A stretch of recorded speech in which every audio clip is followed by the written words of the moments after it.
요한복음 1장 14절 말씀. 요한복음 1장 14절 말씀 한 절이니까 우리 다 같이 한번 읽어보도록 하겠습니다. 시작. 그 말씀은 육신이 되어 우리 가운데 사셨다. 우리는 그의 영광을 보았다. 그것은 아버지께서 주신 외아들의 영광이었다. 그는 은혜와 진리가 충만하였다. 아멘. 우리 한 번 더 인사합시다. 메리 크리스마스. 네, 메리 크리스마스. 성탄절 기다리면서 우리 인사를 했습니다. 성탄절이 사흘 앞으로 다가왔는데요.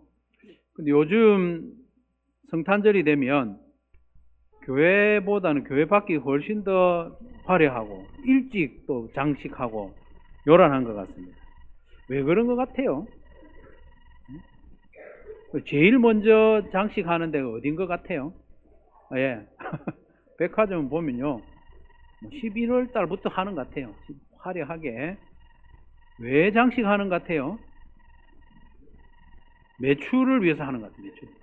예수님 성탄을 축하하기 위해서 하기보다는 오세요 오세요 해가지고 소비 심리도 부추기고 이런 날 선물해야지 하면서 소비를 막 시키는 것 같아요. 예수님에게는 관심도 없고 세상 사람들은 그저 즐거운 마음으로 즐기려고 하는데 그 마음을 부추기는 것이 지금의 성탄절의 분위기가 아닌가 싶습니다. 예전에는요, 교회 다니지 않는 친구들, 학생들이나 청년들이라도 성탄절에 초대하면 쉽게 따라왔어요. 성탄절인데 우리 교회 안 갈래? 우리 성탄 이브 날 발표하는데 안 갈래? 하면 뭐 고민 별로 안 하고 갈 데도 별로 없으니까 따라오고 이렇게 했는데 요즘은 좀 거꾸로 된 느낌이 있어요. 우리 교회 다니는 학생들, 청년들이 오히려 교회 밖에 뭐 기웃기웃하고 더 재밌는 게 없는가 이렇게 보는 것 같아서 마음 한켠이 조금 아쉽습니다. 하지만 우리가 오늘 또 성탄절 때마다 성탄절이 어떤 날인지 또 어떤 의미가 있는지 잘 살피고 마음에 새기면 세상보다는 떠들썩하지 않겠지만 성탄절답게 뜻깊게 그렇게 보낼 수 있으리라고 믿습니다. 첫 번째로 성탄절은 한번 따라합니다. 성탄절은 놀라운 날입니다.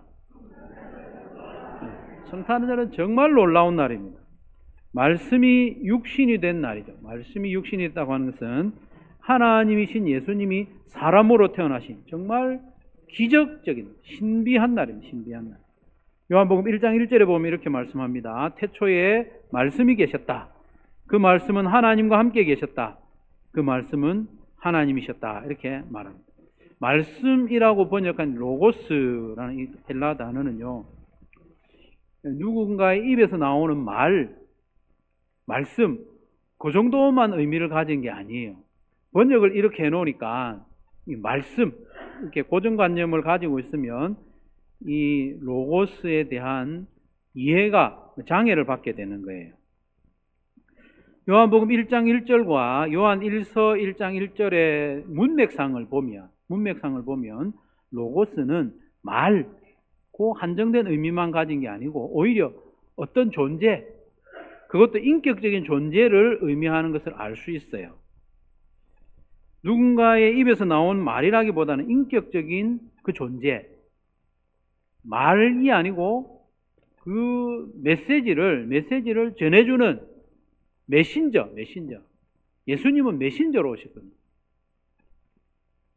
2절 말씀에 보면 오늘 읽진 않았습니다. 2절에 보면 그는 태초에 하나님과 함께 계셨다 이랬습니다.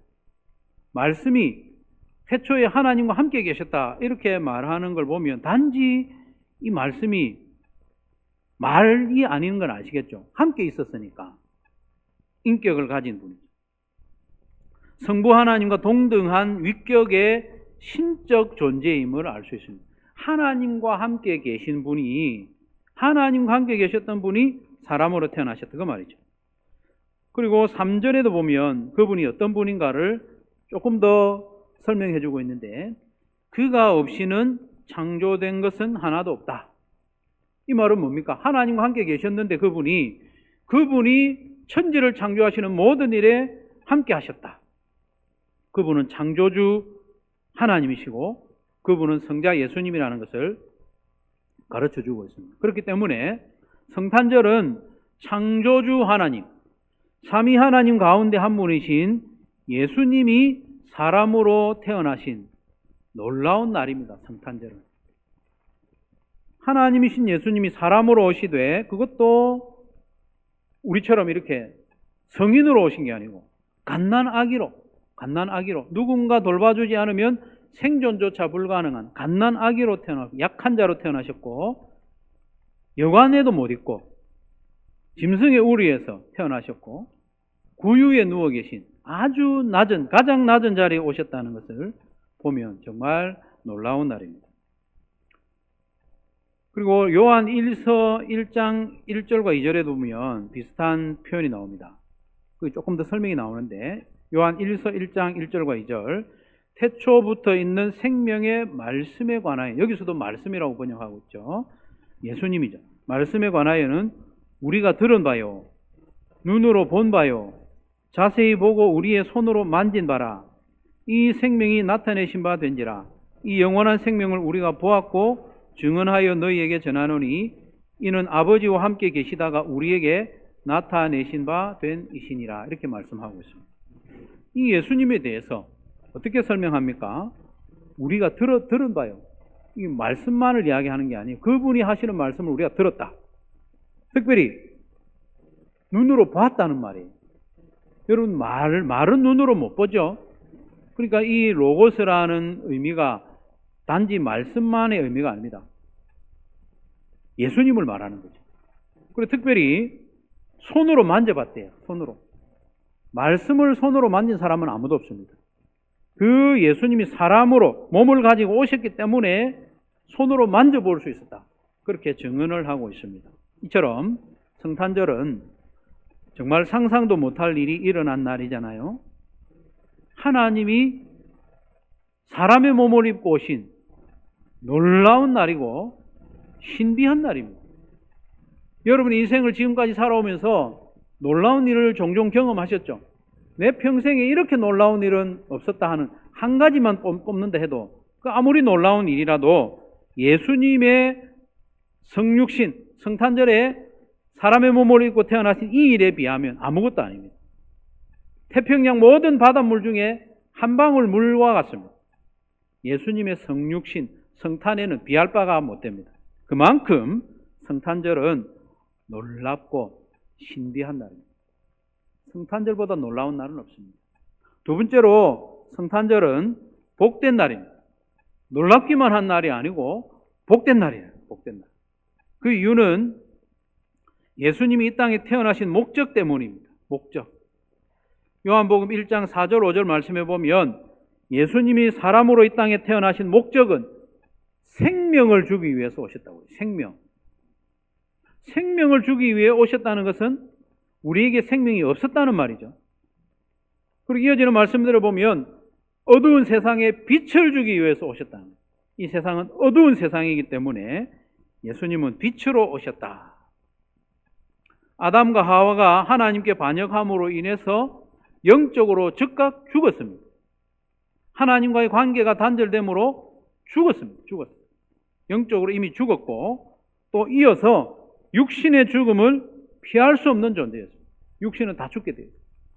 그리고 그 이후에는 영원한 심판을 받을 비참한 존재들이었는데 이런 비참한 인생들에게 생명을 주기 위해서 오신 날이기 때문에 복된 날이죠. 어두움 가운데 있는 우리에게 빛을 주시기 위해 오신 날이기 때문에 성탄절은 복된 날입니다. 그런데 사람들은 그런 줄도 모르고 생명을 주러 오신 예수님을 알아채지도 못하고 빛으로 오신 예수님을 맞아들이지도 않았다. 요한복음 1장에 그렇게 말씀하죠. 9절에서 10절 같이 한번 읽어보겠습니다. 9절에서 10절 시작.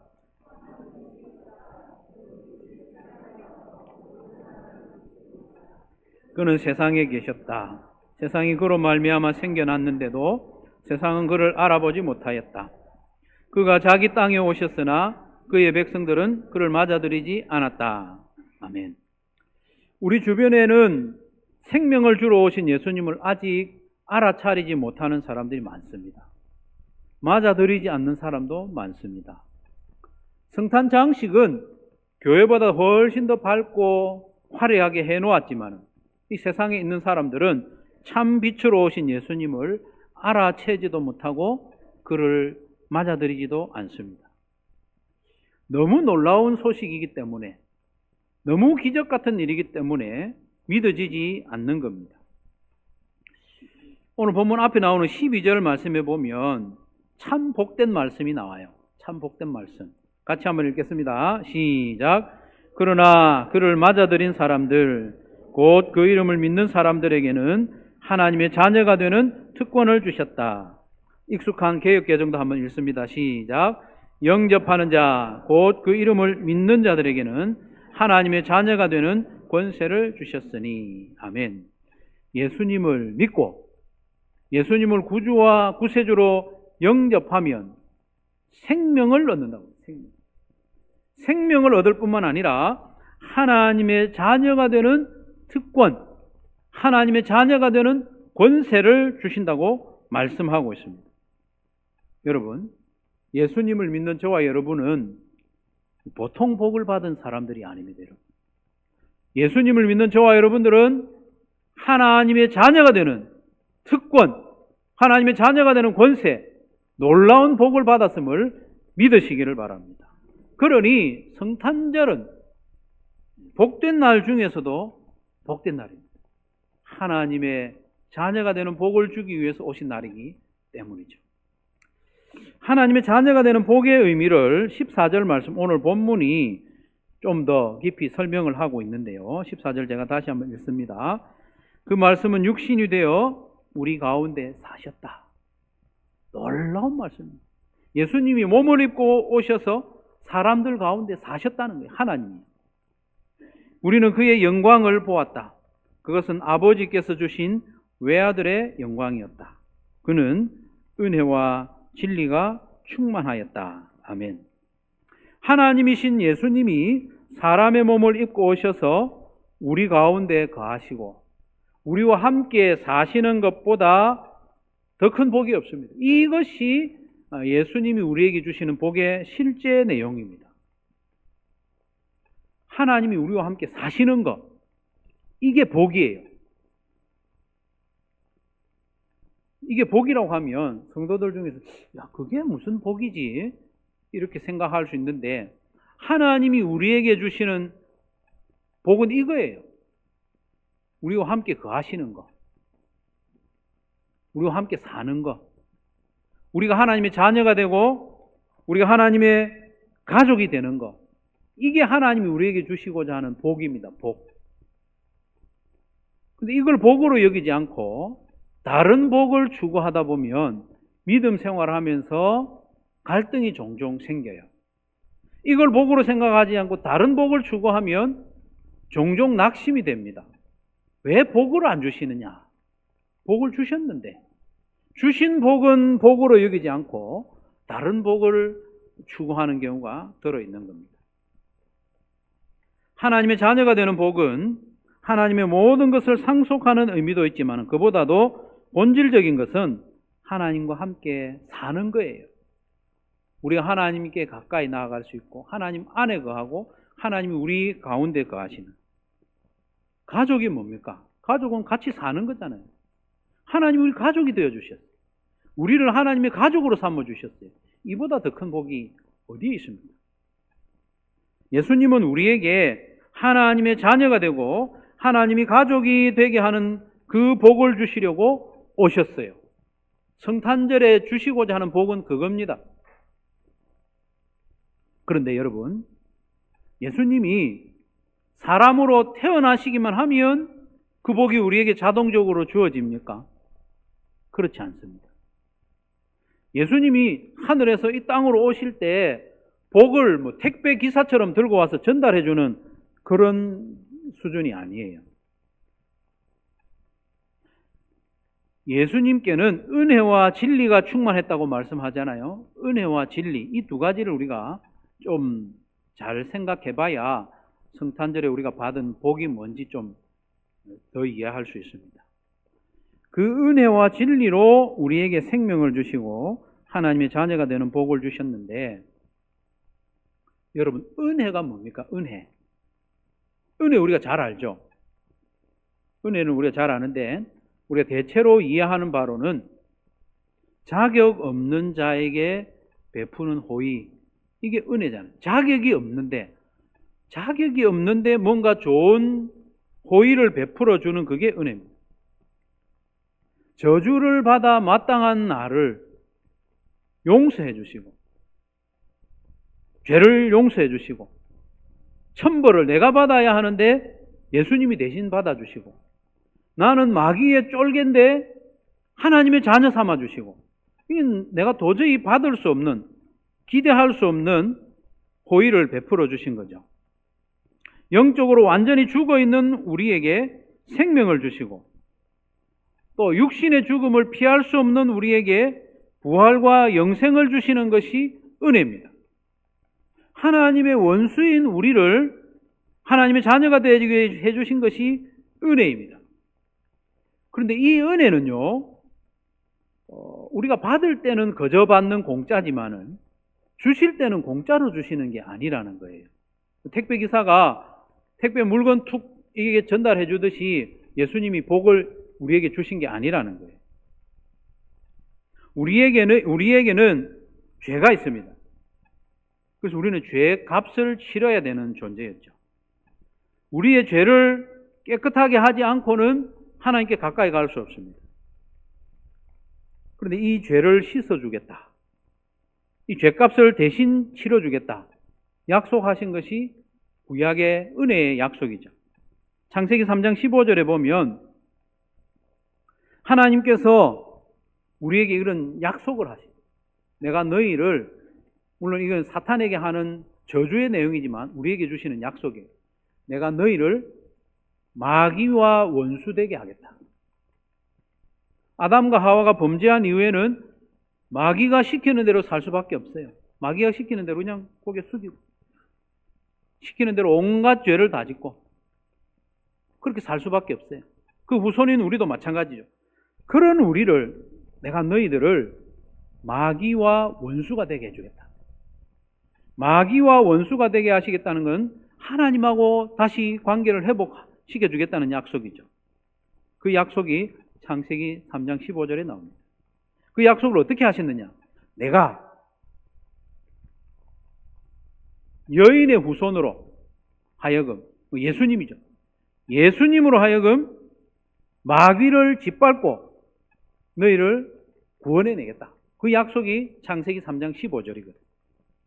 그런데 여인의 후손으로 예수님이 태어나서 우리를 구원하시는데 칼과 무력으로 하시지 않고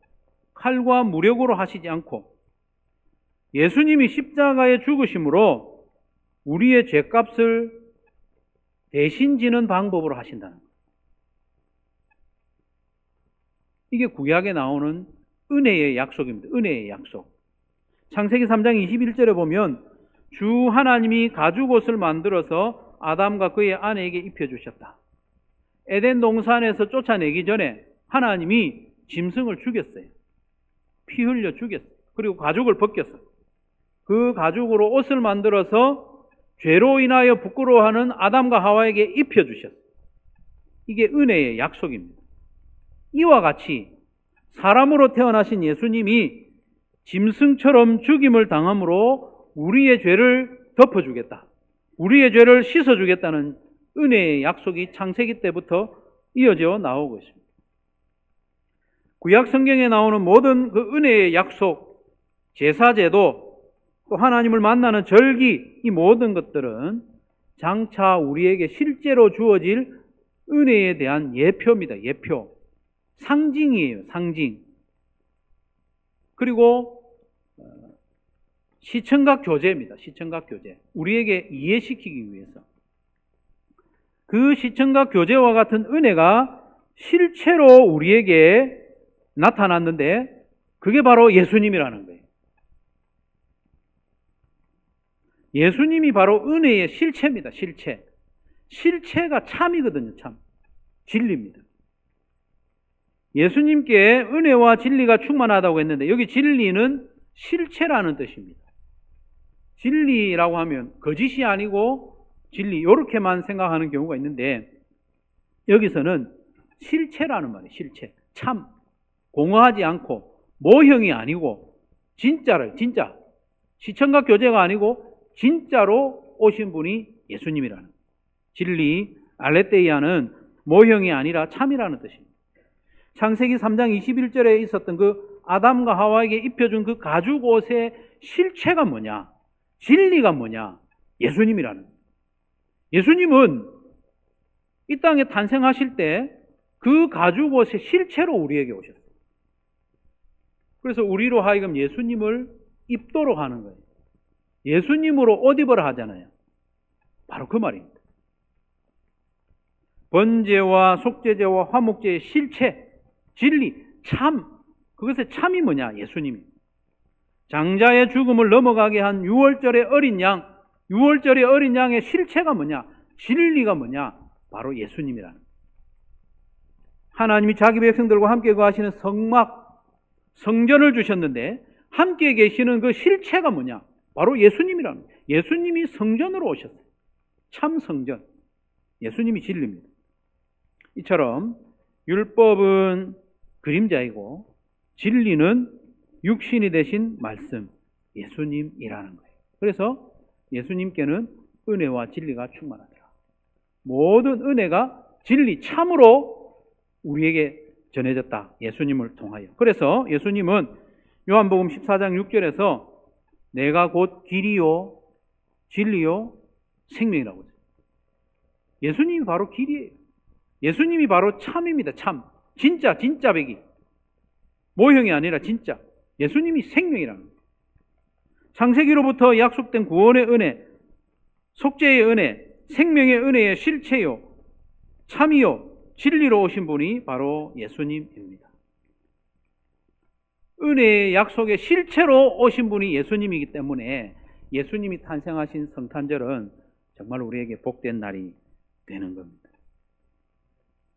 약속하신 은혜를 참으로 전해주기 위해서 하나님이 사람으로 육신을 입고 이 땅에 태어나셨고, 실제로 예수님은 십자가에 달려서 내 모든 죄를 대신 갚아주시고 씻어주시고 우리를 하나님의 자녀로, 하나님의 가족으로 삼아주신 그 일을 위해서 오신 날이 성탄절입니다. 이 복된 날이죠. 세 번째로 성탄절은 감사와 찬양의 날입니다. 성탄절은 놀라운 날이고 복된 날인 동시에 감사와 찬양의 날입니다. 당연하죠. 이토록 놀라운 날에, 이토록 큰 복을 주신 날에 우리가 어찌 잠잠할 수 있겠습니까? 창세기 3장으로부터 약속하신 구원의 은혜의 실체로 예수님이 태어나신 성탄절에 우리가 어떻게 잠잠할 수 있겠습니까? 우리가 잠잠하면 돌들이 일어나서 막 소리를 지를 거예요. 비참한 우리의 죄를 씻어주시고 하나님의 가족으로 삼아주신 이 복된 날 성탄절에 우리는 감사해야 됩니다. 온몸을 다해서 감사해야 됩니다. 그리고 온몸을 다해서 찬양해야 됩니다. 찬양. 목이 터져라 찬양해야 됩니다. 찬양은요, 음악을 포함하지만은 그걸 넘어서는 것이 찬양입니다. 찬양. 얼마 전에 제가 말씀드렸죠. 이 찬양, 찬미, 찬송은 노래만이 아니라 높여드리는 공개적인 선포라고 했어요. 높여드리는, 칭송하는 거예요. 공개적으로 높여드리는 것. 하나님이신 예수님이 사람으로 태어나신 날이 성탄절이라고 공포하는 것. 이게 바로 찬양입니다. 믿지 않는 이들에게, 우리 VIP들에게 메리 크리스마스 인사하는 것. 예수님 탄생하셨다고 인사하는 것. 이것도 찬양입니다. 미국에서는요, 성탄절에 요즘 메리 크리스마스 인사 대신에 해피 할리데이라고 이렇게 인사를 한다고 그래요. 제가 거기 살아본 건 아니지만 보도에 의하면 그렇습니다. 메리 크리스마스 잘 안 한다고 그래요. 메리 크리스마스 대신에 해피 할리데이 이렇게 하면 뭔가 좀 교양이 있어 보인대요. 그리고 다른 사람, 나하고 종교가 다른 사람을 배려하는 것처럼 보이기 때문에 메리 크리스마스라고 하지 않고 해피 할리데이 이렇게 한다고 그래요. 그러나 그건 크게 잘못된 일입니다. 크게 착각하는 일이에요. 12월 25일이 왜 할리데이입니까? 예수님이 탄생하셨기 때문에, 그걸 기념하기 때문에 공휴일이잖아요. 그건 빼먹고 생략하고, 그건 말이 안 됩니다. 세상이 이럴수록 우리는 공개적으로 말해야 됩니다. 기쁘다 구주 오셨네 말해야 됩니다. 우리나라에도 그런 날이 곧 오지 않겠습니까? 메리 크리스마스, 그건 너무 기독교적이다, 다른 종교를 가진 사람들에게 폭력적이다, 이렇게 해서 다른 표현을 하도록 하는 때가 오지 않겠습니까? 그럴 때일수록 우리는 메리 크리스마스, 기쁘다 구주 오셨네 막 말해야 됩니다. 말해야 돼요. 예수님이 탄생하셨어요. 예수님이 우리 죄를 대신 지고 십자가에 죽기 위해서 오셨다. 성탄절 저음이라도 우리는 믿지 않는 이들에게 말해야 됩니다. 이게 찬양입니다. 공개적으로 나의 믿음을 말하는 것, 공개적으로 하나님에 대한 신앙을 말하는 것, 이게 찬양입니다. 다른 게 찬양이 아니에요. 예수님 믿으면 죄 용서받습니다. 예수님 믿으면 하나님의 자녀가 됩니다. 이걸 말하는 게 찬양이에요. 교회 밖에서는 입 다물고 있으면서 교회 안에서만 찬양하는 거, 그거 별로 바람직하지 않습니다. 여러분의 자녀들이 집 밖에서 엄마 아버지하고 데이트를 하거나 엄마 아버지를 부르는 거 부끄러워한다면 여러분 기분 좋겠습니까? 제가 국민학교 다닐 때 실제로 그런 친구가 있었어요. 어머니의 얼굴에 조금 흉터가 있었던 것 같아요. 자기 어머니 보고 절대 학교 오지 마라. 학교 오지 마라. 학교 와도 모른 척하고 그런 친구가 있어요.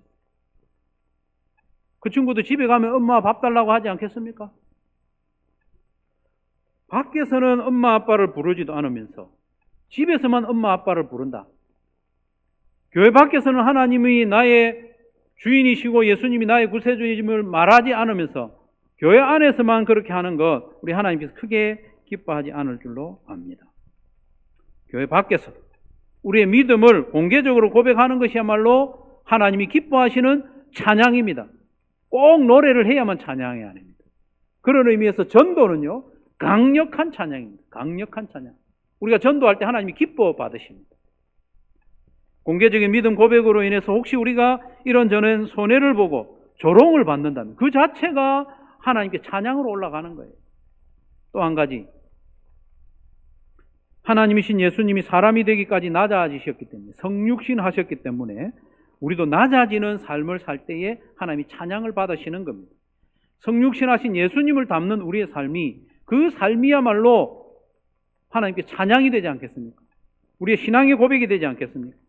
그런 찬양 올려드리는 저와 여러분 되시기를 바랍니다. 사랑하는 성도 여러분, 하나님이신 예수님이 사람으로 탄생하신 이 성탄절을 맞이하면서 온 마음과 정성을 다해서 아낌없이 감사해요. 이럴 때 감사하지 않으면 우리가 언제 감사하겠습니까? 우리를 위해 하늘 보좌를 버리고 낮은 자리에 오신 예수님께 감사하고 모든 방법으로 다 찬양하는 저와 여러분 되시고, 특별히 교회 안에서 찬양할 뿐만 아니라 교회 밖에서 공개적으로 나 예수님 믿는다. 나는 예수님 믿고 하나님의 자녀가 되었다. 당신도 예수님 믿으시오. 교회 밖에서 공개적으로 찬양을 하는 저와 여러분 되시기를 바랍니다. 성탄절은 예수님이 육신을 입고 탄생하신 놀라운 날입니다. 놀라운 날일 뿐만 아니라 오신 목적이 있잖아요. 죽어있는 우리에게 생명을 주시기 위해서, 어둠 가운데 헤매는 우리에게 빛을 주시기 위해서 오셨고, 실제로 우리는 성령으로 말미암아 예수님 믿고 생명을 얻고 하나님의 자녀가 되는 복을 받았습니다. 이 복을 받았으니 이 복이 시작되는 탄생의 날 성탄절을 감사하고 찬양해야 되지 않겠습니까? 풍성한 감사와 찬양을 올려드리는 성도들 되시고, 여러분 성탄절 즈음에 우리가 메리 크리스마스 하기 얼마나 좋습니까? 기쁘다 구주 오셨네 믿지 않는 이들에게, 우리가 아는 이들에게, VIP에게 말하기 얼마나 좋습니까? 이럴 때조차도 안 한다면 언제 하겠습니까? 이럴 때 입 닫고 있으면 그 찬양하는 게 아니에요. 믿지 않는 이들에게, VIP에게 메리 크리스마스 성탄 카드라도 하나 준비해서 전달해 줘. 메시지라도 따뜻하게 보내고, 된다면 작은 선물이라도 준비해서, 예수님 탄생하신 날이니까 그 복음을 전하는 마음으로 선물을 하나 전해주면 그것이 감사고 그것이 찬양이 되는 겁니다. 입 다물고 있어서는 안 되는 날이 성탄절이에요. 감사와 찬양이 넘치는 2024년 성탄절 준비하고 맞이하는 저와 여러분 되시기를 주님의 이름으로 축원합니다.